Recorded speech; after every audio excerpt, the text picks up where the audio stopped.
95.5 Wfms, Jack Ryan. We are on the road broadcasting live from beautiful Bowling Green, Kentucky. We have the pleasure of having Talia Butler. She is the PR director for the Bowling Green Area Convention and Visitors Bureau. And first of all, I want to thank you. You guys have been just so hospitable. We've enjoyed our time here for the past 4 days. Last night we were hanging out at a Hot Rods game. Yeah. I joked to my producer here, they should have called it after 5. Brutal. I think it was like 9 to 1. Yeah. You know, we try. Yeah, the Bowling Green Hot Rods are a single A affiliate here, and they're affiliate of the Tampa Bay race. They've been here about 5 or 6 years. That was a pretty cool night out. Tell our listeners a story about the experience, about the going to the ballpark and about the actual hot rods. Yeah, Bowling Green's a very car-driven town. It's not just Corvette either. We are a hotbed for all kinds of auto enthusiasts. We've got Beach Bend Raceway and Drag Strip over here. It's been a continually operating drag strip since the 1950s. They've still got the original, grandstands up and that whole Americana experience going on over there. They host about 15 major national auto shows every summer. We're talking the Holly LS Fest and the Holly National Hot Rod Reunion. We've got the Tri-5 Nationals here this year in August, which is the 60th anniversary of the 57 Chevy. It's the first true American muscle car, And we also host the Carcraft Summer Nationals every year. And it's a really good time. The Beach Bend Raceway and Drag Strip sees about over 500,000 visitors every year, just from some of those major events. These are like 20,000 plus people per weekend for these things. So you're doing a great job getting people down here.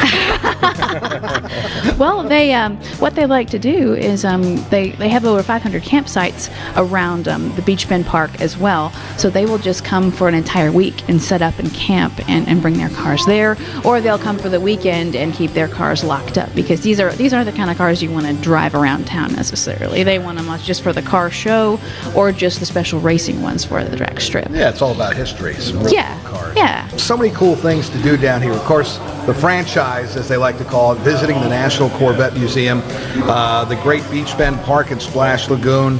We stopped by a Hot Rods baseball game last night and really enjoyed ourselves there. Really good Class A team, affiliate of the Tampa Bay Rays, which I'm a Yankees fan, so that kind of hurts me. But, it was a great time out. I can go on and on. There's so many cool things to do here in Bowling Green, as well as I'm a kind of a history buff, and we have Talia Butler here from the Convention Bureau, and you were mentioning there's 15 Civil War sites. Right. That you can come across. Why don't you tell our listeners about that? Sure. Bowling Green was a very neutral place during the Civil War.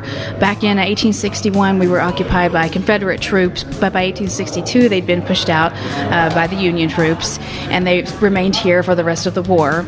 But we have, with our geography, with the hills and the caves and all of that, it was a very great place to camp out, build forts, store your ammo, and we've got about 15 sites on what's called the Civil War Discovery Trail, where you can find out more information about all this stuff. You've actually got to visit a couple of the sites while you were here. You may have not known it, but right here at the Historic Rail Park and Train Museum, it was occupied and burnt down by the Confederates at one point and then rebuilt. And then Lost River Cave was also a site for both Union and Confederate troops as well. Now, you talk about taking a trip back in time here at the Rail Museum.